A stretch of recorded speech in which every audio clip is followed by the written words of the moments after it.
Hey guys, welcome to Splints and Whiskey. We'll be diving into the actual episode in a minute here, but we wanted to take a minute and thank our sponsor for this episode. That's right, we're hitting the big time. We finally have specific sponsors who are showing up. So if you're interested, go ahead and hit us up and we can get you tied in. But today's episode is being brought to you by SimVS EMS Virtual Simulation System. It's a tablet-based clinical education solution incorporating a variety of monitor types to create highly realistic and immersive scenarios. SimVS provides monitoring solutions across all specialties and can be used with SPs, mannequins, or full-body simulators. To learn more, go ahead and visit simvs.com. That is simvs.com. And thanks to SimVS for powering today's episode.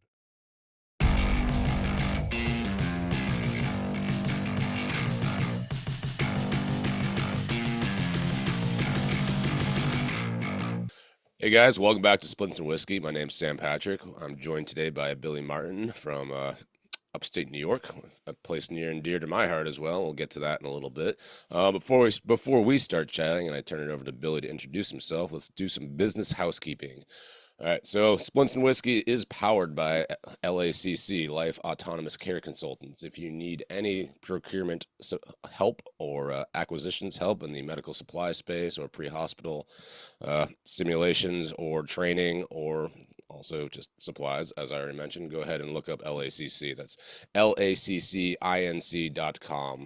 They are currently working the EMS space as well, military and all other agencies. So they will help you get the best bang for your buck. And since it's EMS week, we'll say happy EMS week as well. And I'm going to kick it over to Billy Martin, a legend in the world that we all live in. And he's going to be modest and humble, but I won't let him do that. Hey, Billy, go ahead and tell the audience a little bit about yourself.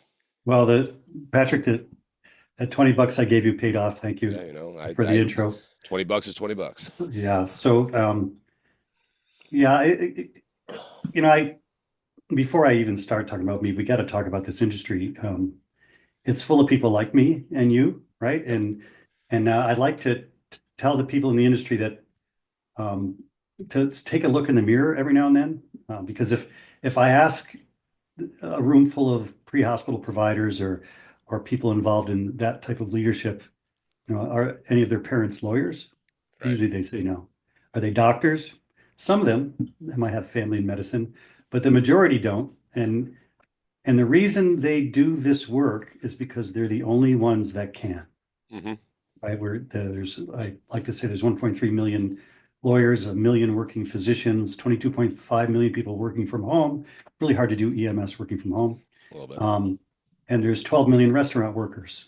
But if you look at the number of nurses and medical people that actually go towards the problem and not run away from it, these are the people that are listening to this are the only, they do this work not because they chose it, but because it chose them. Right. So enough for the commercial, but before I start, I just want people to realize who they are.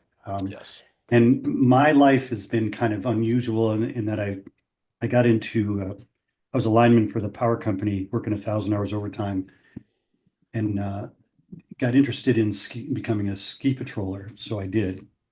I also was interested in EMS because if you're a ski patroller in '93, I realized it was only in the winter and some pretty serious things happen on the mountain. Yep. So I didn't have any real experience. So I became an EMT and then EMT intermediate, EMT critical care, which is all New York State thing. Right. And then I went to community college for the paramedic program, went to University of Maryland for the pediatric neonatal critical care transport and for the critical care transport paramedic course. And of course, because I'm in wilderness medicine, I'm a National Ski Patrol instructor trainer, I had an certificate in advanced wilderness life support. And in 2014, I finished the course for the diploma in mountain medicine. Yep. So all of that while I was actually working in the electric utility industry. So I kind of ended up with 2 careers. And then, of course, I did what everybody does after they retire. I went to nursing school. Of course. Become a registered nurse. And then because I had been flying since 2000 on a helicopter, that happened by mistake also. I was on a line truck and this tandem log truck tips over half of its log truck, hits 2 cars. So I get there, there's steam coming up, and I'm a paramedic, but dressed like a lineman. Right.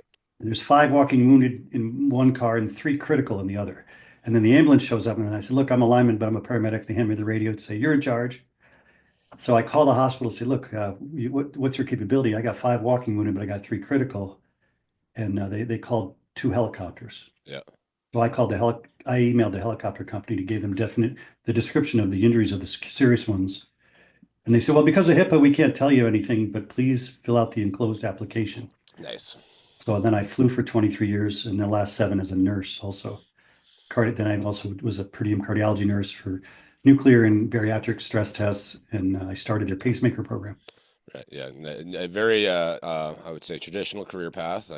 For all those kids out there looking for their trajectory in life, Billy will help you out on the best way to get to nursing. Yes, yeah, I spent a year doing home infusion nursing, and I just stopped that because I'm actually doing quite a bit of speaking in the industry, Hmm. the electric utility industry, but I'm also evolving into the younger generation to help them do exactly what you just said, how to move forward because there's Yes. so much blocking our trajectory these days. Well, and then I think too, like you look at your career path, and I also I did some work as a paramedic on a ski hill as well out here, and it's super rewarding. And also I love I like to call it the pucker factor medicine when you're the only person who's an ALS provider on a few thousand-acre property up in the mountains where the fastest way off is a helicopter if you're lucky and the weather's good. Um, but too, like I also need to highlight the fact that while you were doing all this paramedic stuff, you were also working overtime consistently as a lineman. So I applaud you, sir, on the fact that you persevered and have taken the lessons learned from both of those pretty high demand industries, merged them together, and you're currently working on some pretty impressive projects, which we'll get to. Um, you bring up that the kids and helping people find their. I credit one of my coaches, Chris Lord, with we working for the Honor Foundation. He likes to say he's here to help us find our Elysium, and as for those who are not familiar with that terminology, is essentially in I think it's Greek mythology, like kind of the Greek idea of when you go into the afterlife or the present life, you're living in the best possible state you can be. That being said, since we kind of we have quite a broad listener base, and we have a lot of kind of not like initial entry pre-hospital providers, so your EMT basics here who may be looking for something. Um, from your experience that you've had, your vast experience, like what do you like? Since you went the nursing route, you went the medic route first, then the nursing route. Like for people who are interested in pre-hospital medicine, what is your like, I guess recommendation to them on how to do it? So that this is, you asked a really good question, Patrick, because um, we hear a lot of, kids graduate from high school and the ceremony, they say, now you can be whatever you want, or graduate from college and the commencement speeches, now you have proven you can do this, you can do whatever you want, but nobody tells them how, Right. right? That you Yes. can be whatever you want. So the how is really kind of interesting. You kind of went into the mystical space there for a minute. And this really isn't mystical. It's how we're designed. And it's not our fault, Patrick. We have 200,000 years of software, right? And that software is designed to be protective, Right. right? So that we can survive. And in that protective software, that neurochemistry blocks us. Right. So what we have to do is recognize that we are not that neurochemistry. We're actually the one that's aware of it. And what I like to tell these people as you get this thought. So we don't know where thoughts emerge, right? So Hmm. can I go there? Can I go a little bit into Oh the yeah, let's go. stratosphere? Let's go deep. All right. So here's the deal. So I'm talking to you, and you can't hear my words. Right. I'm just vibrating the air, Yep. and it's vibrating the mic, and it's going across this digital line, and then it's coming out into your head as waveform and vibration. Yes. Your brain doesn't see words, it sees waveform and vibration. It translates that to the language you land in. Usually one or two of 7,139 languages that are currently on the planet that it could be translating. Right. So when you get out of school and that thought comes to your head, that's a vibration or frequency that your brain is interpreting and bringing to your consciousness without your permission. Yes. And when you start to recognize that, all you need to do is act on it. And it doesn't matter if it's right or wrong. What matters is that showed up for you at that moment. And if you follow that, you will be the first to know if it's right or wrong, Right. because there's only four outcomes from your next move: wanted, unwanted, expected, or unexpected, or some combination thereof. Hmm. When we say, oh, that sucks, we had the suck. That came from us. Right. The outcome doesn't know, right? So I would tell these young people, if you're thinking about moving into this, instead of looking at the distant goal of being an EMT or being a paramedic, what would be your first step, right? And that first step is totally up to you. It's always in the future because every decision is in the future. Right. And as soon as you make that step, you'll know what the next step is, right? So the first step, if I was going to get into this and I didn't have any money, is I'd find if there's a squad or something close by where I can volunteer some time Absolutely. and see if they can go, they can help fund me. If you have Right. some money, you know, start the process, start going to Yeah. school. The community colleges now have programs, and you can work your way through from EMT to paramedic, right? I mean, I went to nursing school and graduated when I was 60, Yeah. right?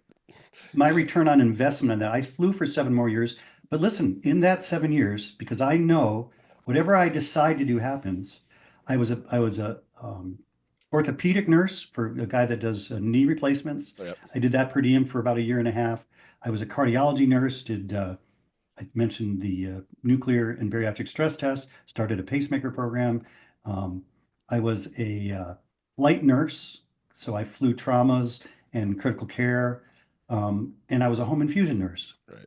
That's in that 7 year period. Yeah. That's a broad breadth of experience to Well, have. and all of that was based on the foundation that I built from flying for 17 years before I Right. became a nurse, right?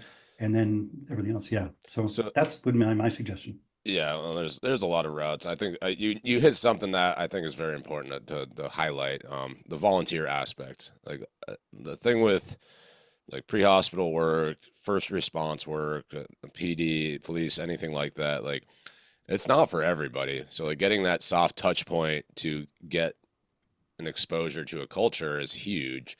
Also, I highly recommend like if you can volunteer with an agency that you're interested in, like a professional agency that you're interested in working in, like go volunteer with them. Kind of see what the vibe is in that agency because the one thing people tend to forget in the U.S. first response system, it's colossal. Like I think on the law enforcement side alone, there's 16,000 different professional law enforcement agencies that all have their own vibe. The military, I'm as a 21, 22-year retiree from the Army who started as an EMT basic and then went through all the paramedic levels and letters associated with that. That's another great option that, hey, a 4-year contract isn't that long and you might realize like, oh, this is not so bad. And you just make it out the other end at 20. Um, all your nursing so you have quite a bit of specialized nursing. Did you seek any of those positions out, or did they kind of like you just kind of fell into them? So that's frequency and vibration, right? So that's I started on the floor as a floor nurse after I graduated, and it was not good for me. I asked that. I actually wanted to go into the ER. I'm a local hospital where I live here. I've been at that point I've been flying their critical ICU patients and their ER patients out for 17 years. So I asked, how long before I could work in ICU or the ER, and they said, well, a year in New York State for the ER and 6 months for ICU. Right. And I said, well, what if I was a 20-year-old nurse just graduating with no experience? And they said, well, year for the ER and 6 months for ICU. And I said, well, I'm really flattered. And they said, what? I'm flattered that you think I'm a 20-year-old nurse. I said, but I'm not, right? So I very politely resigned. Right.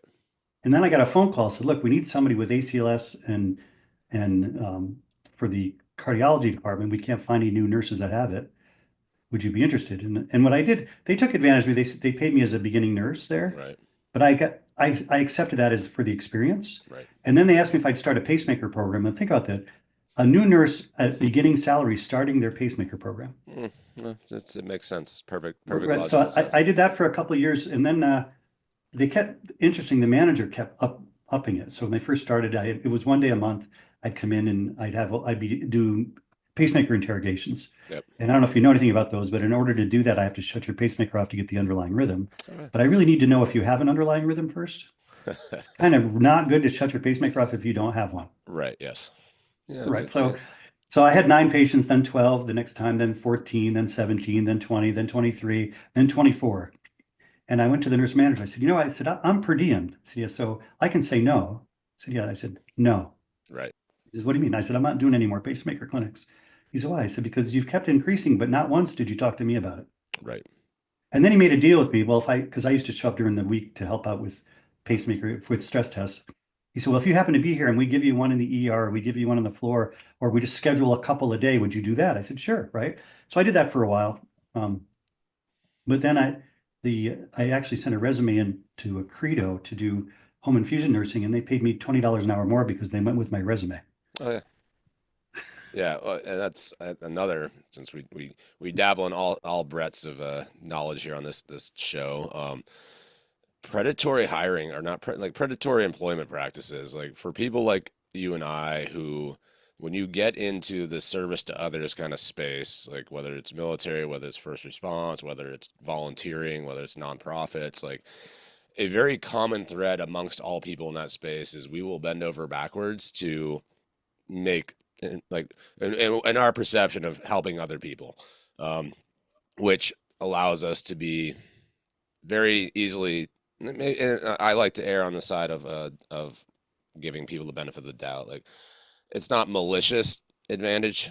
It's just like, hey, the old Night Stalker creed, and the only reward is another mission that no one else will try, I like that. and that's like, but what that does is creates a culture of, hey, I'm just gonna keep saying yes. Um, for those, yeah, for the people who are kind of a little bit greener, not as long in the tooth as us, and maybe not have enough like, not necessarily backbone, but we'll go with life experience to tell people like, hey man, like this is not cool. What are some of the things that, like, you already highlighted a little bit of them, but when it comes to like being in this space, what are some of your strategies on protecting your time and being okay with telling people, hey, no, this is not okay with me? So I feel I'm a little selfish when it comes to this. I am a sponge. I learn from everything. Yep. And I understand that there's those four outcomes I learn from no matter what the outcome, and whether it's good, bad, wanted, unwanted, expected, unexpected. I learn from every outcome. If get myself tied up in a knot emotionally, I don't learn at all. Right. So I'm more inclined to let someone take advantage of me for a while to learn my space and to absorb what I can learn. And then at a point where I feel like it's kind of taking advantage of me, I have to have that honest conversation. And honestly, Patrick, during that period of time, I try to establish a relationship so I can have that Right. conversation. But as we get more experience, we learn that there are certain environments where it doesn't matter. You'll never have that conversation, Yeah. and I try to stay away from those environments. And so, but initially, I would encourage. You mentioned ski areas. Uh, it, so if you're in EMS, trauma is 10% of the calls you do, and serious traumas is only 1% of those. Right. But if you went and volunteered at a ski area first aid room for just one day a weekend or something during the winter, you'll see 99% trauma, Right. right? And I had an EMT once. I actually brought a ski patroller on an ambulance once, and a paramedic said, "What's he doing there? He shouldn't have any business." And I said, "Look, dude, all due respect, this ski patrol has seen more trauma than you." Right. Yeah. Right? You bring that up. That some of the gnarliest traumas I've dealt with were on the ski hill, like, and the least resourced and the most austere, and it was awesome because again, I'm one of those. Can't. I'm pretty sure my amygdala is broken. I'm like, I need to be constantly redlining to feel alive when I'm being stressed out. Like, well, that's neither here nor there. Um, I Well, think the if you're like me, Patrick, redlining means you're talking softer and you've slowed down. Yes. No, a guy, I worked with a guy. We put physiological monitors on him when we ran him through a trauma lane, and his respiratory rate and his heart rate dropped under immense stress. I'm like, all right, this is I think, yeah, that highlights something too. It's like, in this community, in this world that we just, hey, this is a normal day. Like, oh, someone, his head is completely smashed in, but he's still alive. Let's get him to the hospital. Like that's, we're like, that's just a day in the office. But like for everybody else, like the normies, No offense if you're a normie, like it's perfectly fine. But like our office is so just unique that so many people have never seen a glimpse of it. Like literally, like they make TV shows, highly dramatized TV shows about stuff that like, no, it's not like there's no suspenseful music in the trauma bay. What are you doing right now? You're right.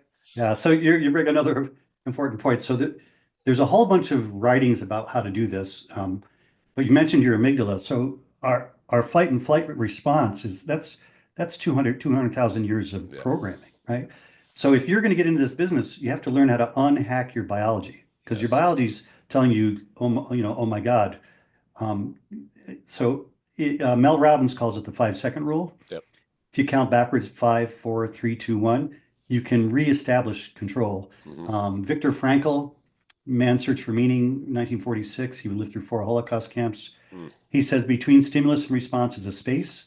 In that space is your power to respond. In that response is your growth and your freedom. that's amazing. So when you realize that you're feeling the trigger, you have to create that space between stimulus and response. And it's a conditioned response for us because after a certain number of years, it's more interesting.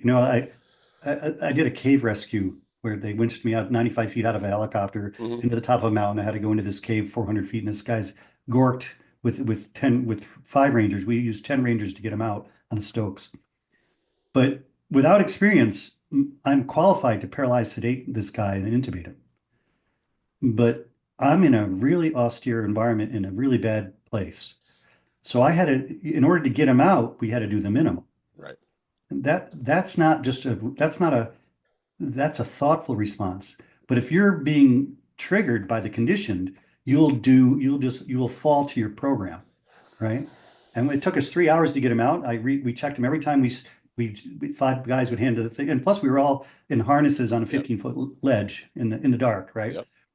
So in order to get him out, we had to keep passing. I kept his head elevated. I sedated him a little bit. I gave him something so he wouldn't seize, Yep. and then we just kept checking him. And he'd been in there 3 hours before I got there. Right.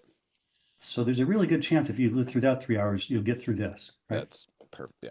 I, But I had I intubated him, he'd still be there. well, and that's my thing. Like, I want to highlight a very important lesson. Like, it's the hardest thing for me to teach people. And you brought it up. It's doing less. Like that is something I have had so many conversations recently. Like innovations for me, particularly the one that I hyper focus on. It's like how many people have been innovated who clinically, yeah, okay, the according to protocol and algorithm, yes, you're perfectly legal doing it, but clinically, was that the best thing for that patient? Because for the non ALS advanced life support providers out there, when you intubate someone to do it right, I have to paralyze you. So I'm going to give you a long acting paralytic. I have to sedate you. So now I'm globally, systemically sedating you. That, yeah, that doesn't mess anything up in your body and compensatory mechanisms at all. And then I have to manage all that while, like, if you're on the side of a cliff, like I had this option too with a head injury on a ski hill. Every indication I could have intubated him, but no, I knew that I was going to have a life flight with a glide scope, a video looky down the throaty thing for the non-medics, um, with 2 critical care flight nurses with all the drugs coming. So I just dropped an OPA in, like your cave rescue, oral pharyngeal airway, just something to keep the tongue out the back of the throat. I was giving 0.5 milligram bumps of Versed to prevent the seizures and the combativeness, and then I hyperoxygenated so that way when they showed up, we had plenty of like downtime when we did sedate them, and like it was a very valuable lesson for me that I try to pay forward. And you obviously have the same experience that, like, for us in medicine, especially pre-hospital medicine, it's okay to do as little as possible. I think that's my big takeaway for, and when you're giving your talks and when you're talking to new people, like how are some of the ways you convey that to like people working in the pre-hospital space that, hey, we know a paragot or two that wants to do it all. Like, how do you convey to them that it's okay to do as little as possible for the patient? Uh, that, I, so that I have to talk about the team aspects when it comes to that. I used to do a lot of intercepts on ambulances back in my day. And I remember being an EMT, having paramedics getting in, say, all right, everybody shut up, I'm in charge now. And I used to get on and say, all right, you guys, you were in charge before I got here, so you're still in charge. I'm going to be looking this patient over, but whatever you were doing has gotten this patient to where he is. Right. So, but what we want to do is keep watching this for anything that might fluctuate or change, so we know ahead of time, right? So, because when we're working on patients and we're reactive, we're behind. Yes, sir. So if we can create a team that's aware, that's working together to point and not afraid to point, hey, his pulse was 80 for the last 20 minutes and now it's 93. And then let's look at his saturation. Is his saturation change? Is it respiratory? Is his color change? We can start looking for things associated with that. And I think that I don't know if that answers your question, but in order to know what to do, you have to know what's happening now. Right. And now changes every second. And I think that's we're speaking the same language, and like it was funny when Liz was doing the pre-work for this one. She's like, you guys are kindred spirits." I'm like, "Yeah, well, to be fair, we both live in we grew up in the Northeast. It's a very unique place. There's something in the water, but yeah, like I love sitting down and talking with you because you bring up so many things that I bring up as well. And like for instance, okay, patient's pulse rate is 80, jumps up to 93. Like first question I always ask, is there any clinical indication that that's a change that is relevant to me? Because like I think that's one thing too we love to do is we love to treat monitors. We like to treat numbers. It's like, all right, what do we do in ACLS? First thing is check monitor. Like, is the monitor and the patient marrying up to what I'm being fed the data set, which is also a very hard skill to do because we one of the things we fail to realize a lot of the times is like vital signs, like so the blood pressure, heart rate, respiratory rate, all our baseline vital signs, like when we don't have a baseline for that patient usually, unless I have access to their health record in the hospital and I can see what they get for their regular checkups. Like I don't know what their normal is. 100%. And I think that's like when you talk about doing an intercept and okay, that crew has done the right thing up until that point. I don't need to change anything. I'm just going to provide that extra set of eyes and maybe a little bit more knowledge, and we're going to get this guy to the hospital alive. Because to be fair, if they survive the initial insult, they're probably going to get to the hospital alive no matter what we do to them. Like your cave rescue, for instance, he was in there for 3 hours. Like, yes, if they get past the acute emergency, like we're now just trying to set the conditions so they have the fastest recovery, in my opinion. That's one thing I want to talk about too for pre-hospital medicine. I never can getting them to the hospital. Like that's not a win in my opinion. In my opinion, how fast can they walk out the door of that hospital with rehab at home? For your experience in what you do and like the people you've worked with, like, do you see a mentality like that in the field, or is that something we need to work on as, I guess, clinical educators for pre-hospital? Well, I like to say this, and this is something your listeners can use. I use it with my wife all the time. We want to release the right chemistry in each other. So we operate at a highest possible potential. So what I'm going to tell you is the reason you asked me that question is because of your experience and you already know the answer, right? It's a really good question, and it's a really good question because you asked it, and you asked it because of your experience, and that and now I forget exactly what you asked for the question, So but basically, goal-oriented outcomes, not so much like right. like at discharge goal-oriented outcomes. Like, hey, I want to get them discharged, and I also don't want them to come back. Like, how can me as a pre-hospital provider focus on that and enable the clinician in hospital to get to that end state? So I'm also I'm not anymore, but during COVID I didn't teach enough. I was a paramedic CIC. That's right. Yeah. Right. So I used to tell people when they first started taking course, listen, you're going to learn how to do a lot of stuff, and people are going to survive in spite of what you do to them. Very true. Right? I'm a living example of that. So if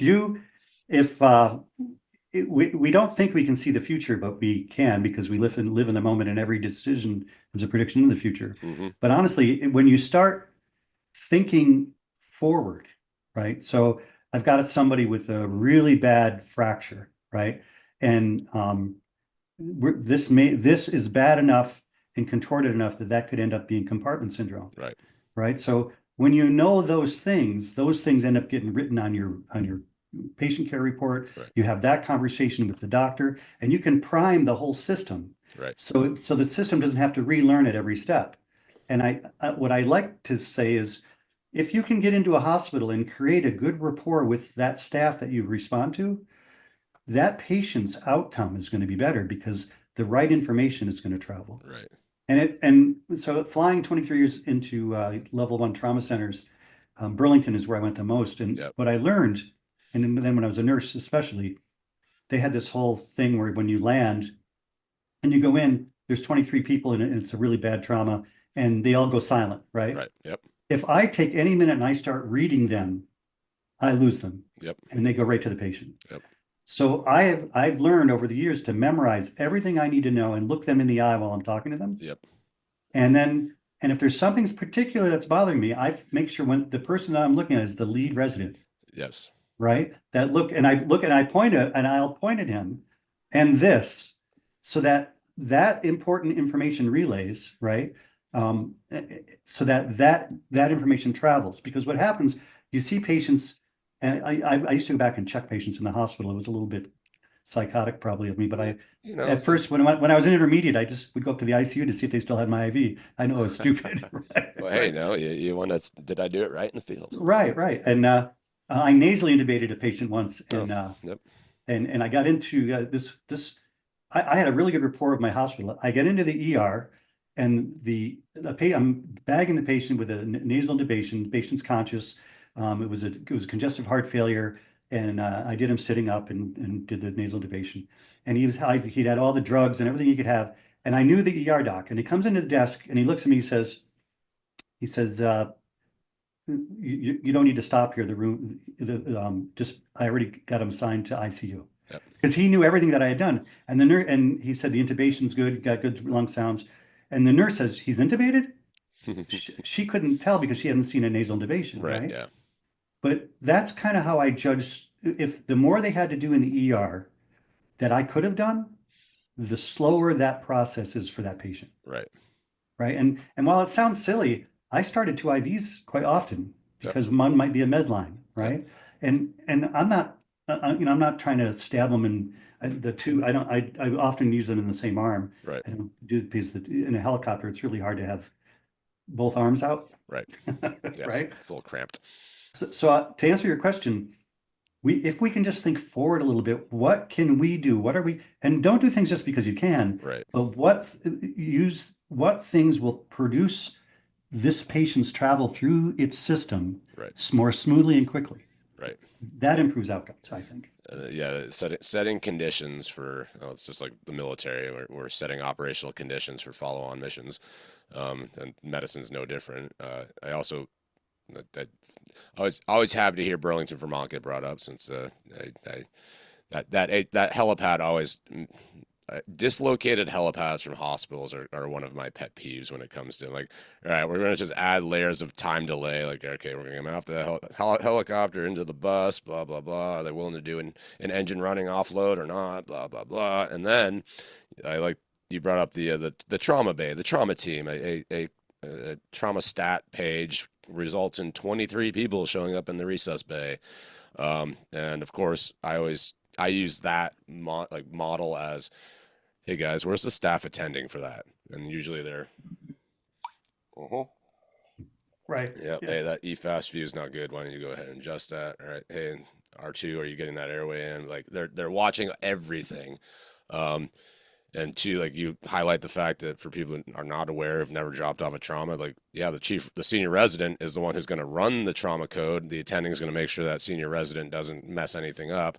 And that's where, like, if that staff gets into the mix, all right, hey, why are we even in the resus bay? We're probably going straight to OR, which that's another thing, that experience, like, that building that rapport, building that experience with, like, okay, hey, we know Billy's coming in.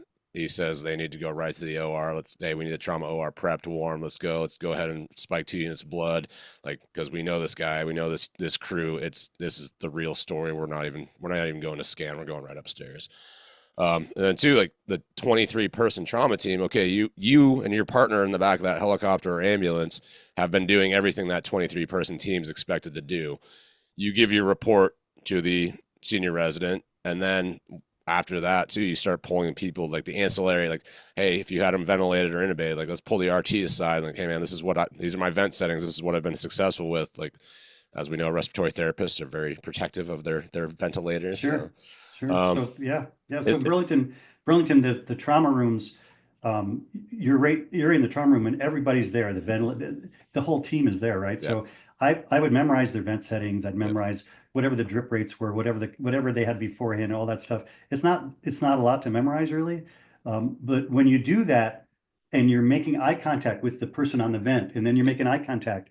I know from Tan Lee's book Neurogeneration that when I make eye contact, our brainwaves synchronize, yes, right?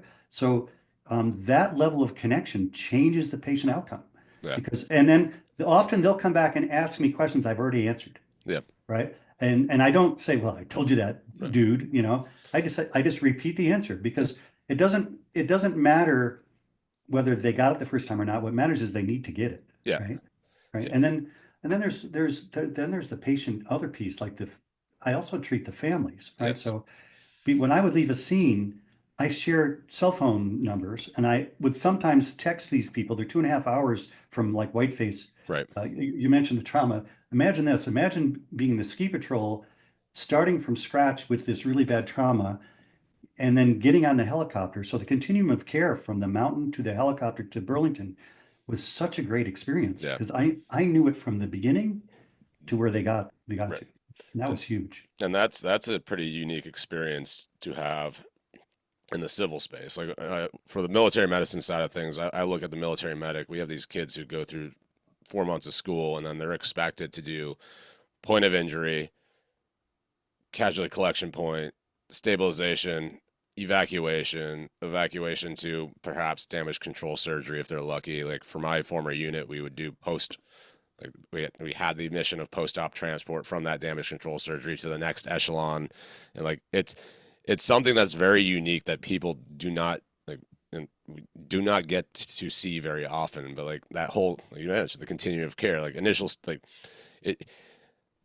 Collect my thoughts here for a second. That brings up something about pre-hospital medicine and emergency response. Like the most important people to you surviving on the worst day of your life is A, yourself, and then B, the person who's next to you when it goes down. And I think that's one of those things that I always emphasize when I train bystanders. Like, no, like if you don't take action during acute emergency as a bystander, that the person, like I'm there's nothing I'm gonna do because I'm not even out of the station house within 3 minutes. So I asked roomfuls of linemen, hey, any first responders here? And I get two or three raise their hand. And I said, good, you guys keep your hand up. Thank you for your service. Would everybody else raise their hand, please? What do you mean? I said, listen, you got to change your mindset because I said, when you dial 911, the paramedic doesn't fax himself there, right? So Right. you are the first responder. And Yes. until you start moving yourself into the mindset of what that means, you won't be mentally prepared for that first response because your amygdala is gonna be hacked. Yep. When the worst day of your life happens to your coworker, unless you've prepared yourself mentally for that, you're gonna stumble. Yep. And, Yep. and that's another great thing that bring up mental rehearsals. Like when I was going through jump master school, we had a sports psych. Like if you mentally rehearse like the whole shadow boxing, or just I can just sit here and close my eyes and I'll run through a full trauma assessment on an acutely injured patient, and like that little mental rehearsal improves outcomes like up to 75%, like first time go rate, in air quotes there for the audio listeners. um, for so in your experience, obviously you have a lot of experience. You're also very well connected, like you're um, introspectively connected with yourself quite well. Would you find yourself doing mental rehearsals behind, like on en route to a call, or even just like, hey, I got some downtime. If this happens, how would I react? Always. Well, at first, what I would do after the call is I do it uh, retrospectively. Yeah. I'd go look up in the book what I just had Yep. and see what I did compared to what it said in the book. And then it changed to on the way there. Now I'm hanging IV bags, and in the IV bags, I'm going through a whole process of where the patient's going to be, what it's going to look like. Yep. And then in the helicopter, I remember this one particularly. It was 11-year-old girl who were being called to the helicopter to the mountain, who had a lower right leg amputation. Ooh. And I'm thinking, what in the heck would do that, right? I Hmm. mean, what cut that leg off? And so I'm trying to imagine all this thing, and it doesn't matter that if what you imagine isn't correct, Right. because half the time the 911 call isn't correct anyway, Right. right? But what matters is you set the thought process so that you can replace your mental model in the places with the new information, right? So that if you want to read about mental models and mental simulation, Dr. Gary Klein wrote a number of books, Sources of Power, Seeing Things Others Don't, Snapshots of the Mind, and some other books. He worked for the military. He was hired by the military to redesign the White House Situation Room so Okay. presidents could make better decisions. Yeah. And in that model, just before you act, you do a mental simulation and a mental model. If your mental model is flawed, your action will be flawed, Right. right? So the more time you can spend in that loop that you're talking about, the more you can clean up that mental model before you act. So that's exactly flying. And here's the other piece that I was going to mention a minute ago. When I land, I not only have a patient with no leg, I have parents that have lost their minds, Yes. right? So so these people are going to drive from a ski area, for example, 2.5 hours to Vermont in a stressed state. Right. So one of my jobs is to make them get there successfully, Yeah. right? Yeah. That's So, huge. so the way I handle them has to has to release the right neurochemistry in them, right? Yeah. And then I get their phone number, and I said hand them my phone. I said, call yourself on my phone. That's why, because I'm going to text you en route, Yep. just so you know what's going on. And then once we get to the room, I'm going to call. I'm going to call you, let you know where they are, what the status is, because I want to keep you informed. Because you cannot, you're the caretaker. You have to get there successfully, right? Yes. Right. And I think in our industry, that's empathy. That's, yeah. And I think that is something we might not be training well enough. I would say we're not training it at all. Like listening to that explanation, that's awesome. Like that's amazing. Like I need to mark this. We're going back. We're just gonna play this on a hyperloop for because like the third and fourth order effects of decisions we make in the field, like something as simple as like, hey, like looking the parents in the eye, like your kid's gonna be like they're in good hands. I will make sure like that's another person you tie into. As soon as I've done my patient report, I'm going to go over to the social worker or whoever chaplaincy in the hospital, whoever's going to be doing the family advocacy and family support. Like acute trauma is a traumatic experience. It's in the words. But like having them like, all right, here's what we had in the field. This is what I saw from the family members. That way they can be prepped to receive them. I think like that's just a testament to yourself, sir, that you would go that above and beyond to make sure that those parents who are having the worst day of their life as they watch their kid have the worst day of their life, now they have to drive 2.5 hours through Adirondack mountain roads. Like, yeah, that's a recipe for disaster if they're not focused on that road and they slide off. Now, okay, not only do you have an amputee child, you also have an orphan, which So right. So the other thing post follow-up, I mean, I may not even be supposed to be doing this, but I follow that thought that enters my consciousness without my permission right, based on these things. So I find out that this little girl not only had lost her leg just below the knee, which they ended up not saving the leg, but they saved the knee. which is She had a huge. spiral fracture on her femur. So when they put the tourniquet on, she screamed and they stopped. Mm, And you don't stop when the people scream, you stop when they stop bleeding, right? yeah, yeah. So we end up with a second tourniquet and she screamed again. Um, but she also, so that ski stopped. It ripped her foot out of a buckled boot. Her lower leg landed 20 feet from her boot and her Oh, body 5 feet from her leg. Okay. She had a 3 millimeter left condyle fracture in her neck. mm, And when I found that out, I called the parents. I said, listen, I know I said, I'd be remiss not to tell you this, and I'm sorry if this brings up, if this in this difficult time, but are you aware of the small fracture in your daughter's neck? And they said, well, yeah, we heard something about it. I said, it's a 3 millimeter condyle fracture. They said, yeah. I said, that's basically a whiplash fracture from the force of her leg leaving her body. mm, That ripping like that, and her head would jerk down and fractured her neck. I said, I just want you to know, um, if her leg hadn't come off, she'd be dead mm, because all of that force would have gone to her neck mm. instead of the leg. And I said, so in effect, your daughter traded her leg for her life. It's heavy. That's And, it's and, pretty and that's, and that conversation, I don't know where it went from there, right. but that's like, I mean, these people are going through the worst time of their life. What they need to know is it could have been a lot worse, Yeah, right?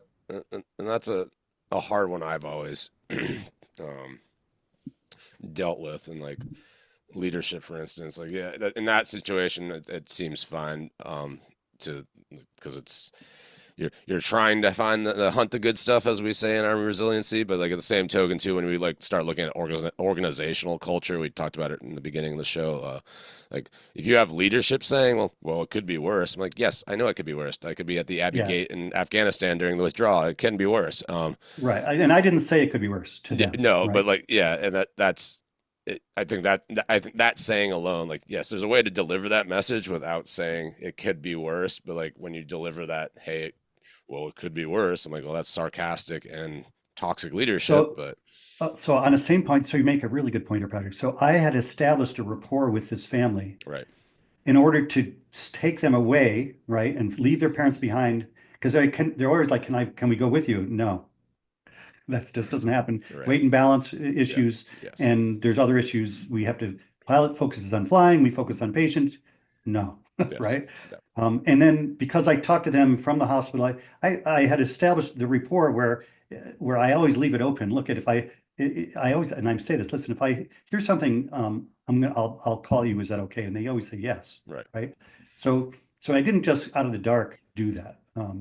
Do we have time for another story? Or are we running out of time? No, we got about 15 more minutes, so we got plenty of time. So I'm going to tell this story, and this is one of those that just came into my mind without my permission, and I don't, I'm not political, I'm not overly religious, I'm just, I work in the now, I'm more Buddhist than anything, but I'm not anything.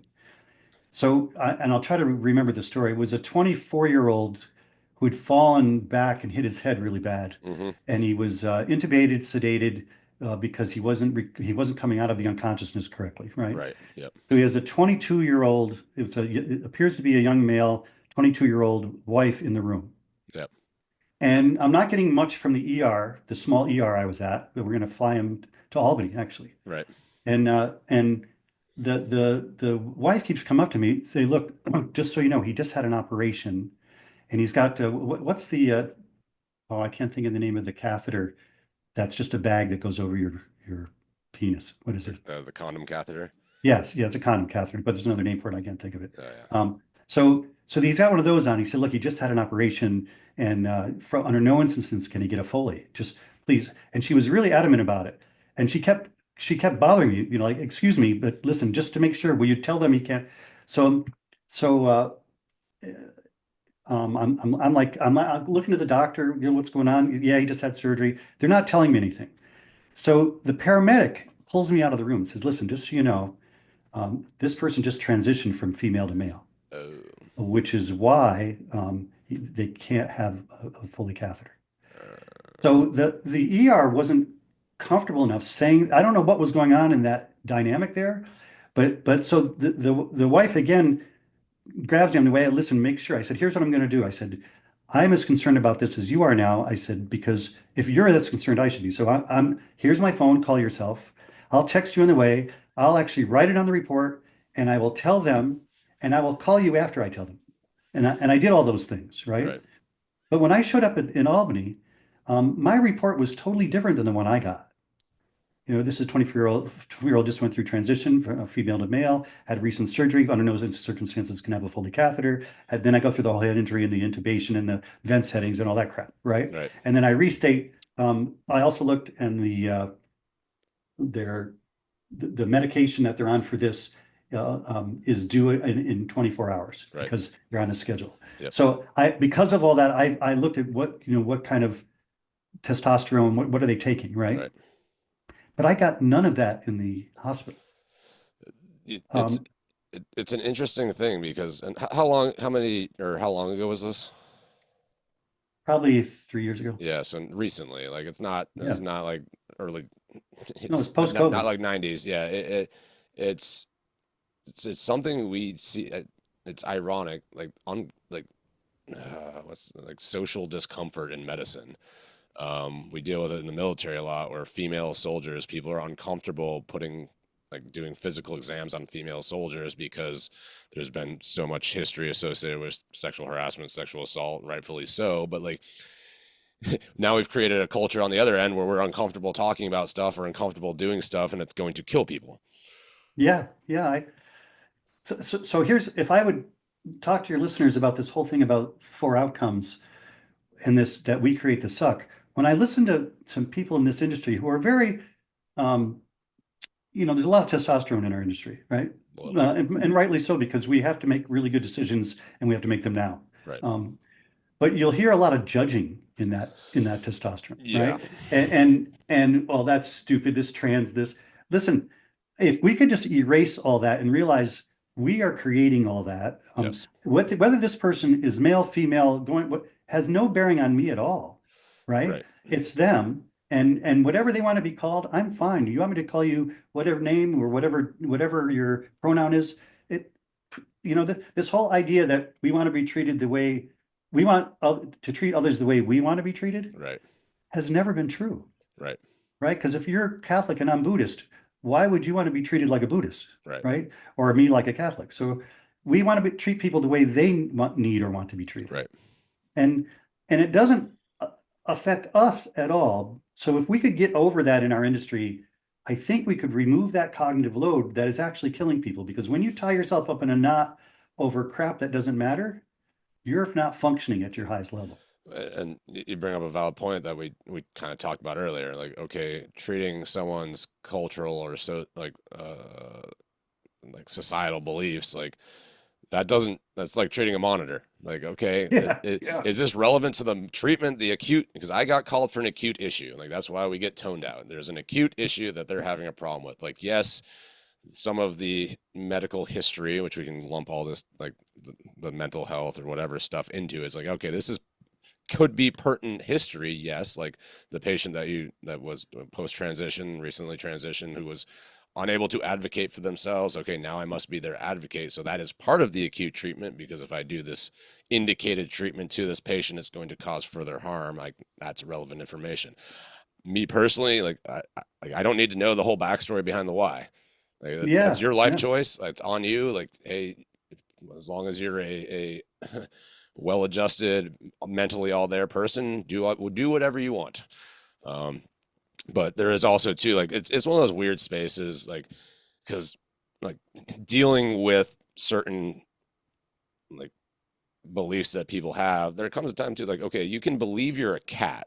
Yes, you can identify as a cat, but your anatomy and physiology is not that of a cat. So therefore, I still need to treat you as a human organism, and your anatomy and physiology is going to respond as a human. But like, I will make sure that you have your saucer of milk when you get to the ICU. Right, and the minuscule number of people that think they're cats are unlikely to show up, right? Yes, exactly. Right. So yeah. So, and the other thing that just popped in my mind when we talked about the heart rate. There's a quote from an old protocol book. I remember that for some reason I memorized it and never forgot it. And it said, any severely injured trauma patient with sustained tachycardia without respiratory compromise is in compensated shock until proven otherwise. Mm-hmm. So when you have a patient whose heart rate is higher than we might think is normal, and it's staying there even though they're laying in your ambulance or wherever, and they're not, their heart rate isn't high because they're having trouble breathing. You have to assume if there was a mechanism that they're bleeding internally. Yes. And it's okay if we're wrong. Yes. But it's not okay if we miss it. That's like, so I teach a class now for bystanders, and it's a acute or time sensitive medical emergencies for the active bystander. And essentially, cool. Like, it's just, I sat down one day, I'm like, all right, what me as a medic, me as a responder, what do I actually need to run to? And I came up with 4 things. That's true massive hemorrhage from one of the junctional sites that usually is non-compressible with a tourniquet, so I have to get in there and plug the hole or do a very good pressure point. Cardiac arrest, like, you're already dead, but I can at least try to make you undead. A legitimate acute airway obstruction, so just straight up choking, or some, like, if you're unresponsive, I need head, tail, chin lift you, but like most times it's simple maneuvers to include the Heimlich and back blows and chest thrusts. And then the last one, anaphylaxis, which you can argue is airway obstruction, but out of those three, the only one that requires, or out of those four, the only one that requires actual medicine is usually anaphylaxis. And to be fair, as long as it's not a child on their first episode, that person probably has an EpiPen. So I'm going to just be assisting them. And then, okay, I know that that epi is only going to last this long. We're going to need to get the Benadryl, the steroids. The medicine comes into play, but the time-sensitive response is right in the thigh. Let's go. Right. Yeah. The number one cause of death in pediatric anaphylaxis is delay in epinephrine. Weird. And then too, yeah. Oh, by the way, that epi auto injector, you're a dim, deployment mount medicine. Yeah, there's a gram of epinephrine in that auto injector. You just got to figure out how to open it up. So hey, whoever, I can't remember who makes the EpiPen, fix it, make it easier. I'm throwing that one out there. All right, Billy, we are starting to get towards time. I'll kick it over to you for any closing thoughts before we sign off. Well, listen, this has been a really fun conversation. I hope your audience kind of gathers some things. The only other thing I will tell you when you mention anaphylaxis, I had an ER doc who lost a 15-year-old, worked her for 5 years, 5 hours in the OR, and then intubated her, and she died. And when you have a respiratory compromise, if you intubate, you actually increase the chest pressure because they're trapping air. Yep. So what he did was narrowed the trachea with a tube, increased the chest pressure, which put more pressure on everything else, and she died. So I worked and after I learned that, I worked a woman who could barely say any words. She was blue. Yep. I even did percussion on her back because she was over 8 hours, right? And that means the inhalers aren't going to work because of all the mucus. So I did percussion. When I got to there, she could do 2 words: thank and you. And she spent 9 days in ICU and never was intubated. And that's, I'm just leaving that with just because we started with this, just because you can doesn't mean you should. Yes. And that's the big one, is like, look at your patient, treat your patient. Think about, if that was me or my family member in that bed, how would I want to make sure to maximize outcomes? To be fair, then this day, like I've done a lot of grant reviews on some pretty awesome ECMO, so extracorporeal membrane oxygenation devices, which, like, yeah, when you have acute lung injury, I mean, if you can get them on ECMO, it's awesome. But that's a super cool tech, but that's like another 6-hour conversation. Billy, this was amazing. I appreciate you. Would love to get you on again sometime. Like your insights, your outlooks, like they run very parallel to me. So it's very easy to talk to somebody that we're like on the same wavelength as. So it's very easy, but it's also validating to me that, hey, there's other people that think the same way, see problems in the same way, and that we can, at least from our little, well, we're on opposite sides of the country, so we can slowly but surely we'll take over the world. Yeah, it's the 100th monkey, critical mass. Yes, exactly. Right? If we can get enough people to start thinking, and honestly, it's not our fault. It's that 200,000 years of being self-protected. We protect ourselves. So to protect ourselves, we're afraid to move into this space. But we have to. Yep. We have to move into this space where we recognize that none of this is about us. Absolutely, man. Nobody out there became a paramedic to treat themselves. Yeah, nope.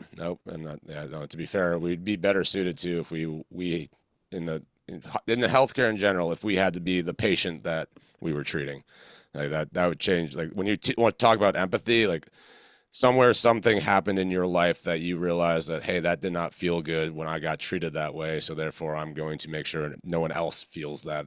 And I think that's where we're lacking, is that learned experience that triggers that empathy. So again, phenomenal conversation. I'll make sure that, hey, we'll put all your contact info, since you're doing a bunch of teaching still and have some pretty awesome projects going on. I know you've got a product that you're also pushing out, and I think Liz is helping you push that out. So we'll throw fun final business plug. So again, if you're looking for any medical supplies or procurement or simulations or training, go ahead and look up Life Autonomous Care Consultants, LACCINC.com, and they'll help you out finding the most economical route to get what you need. So again, LACCINC.com. Throw a couple final shout outs to Special Operations Forces, to School of Medicine, run by my buddy Ricky Ditzel, and of course the Honor Foundation, which I currently work for, which is an amazing veterans nonprofit transition program if you're looking to help out the next generation of transitioning veterans. So again, Billy Martin, legend amongst men, even though he'll never say so himself, but I will make him, hey, you're blushing. Perfect. I got this. Thank you again, sir, for your time, and we will talk soon. Have a good rest of your day.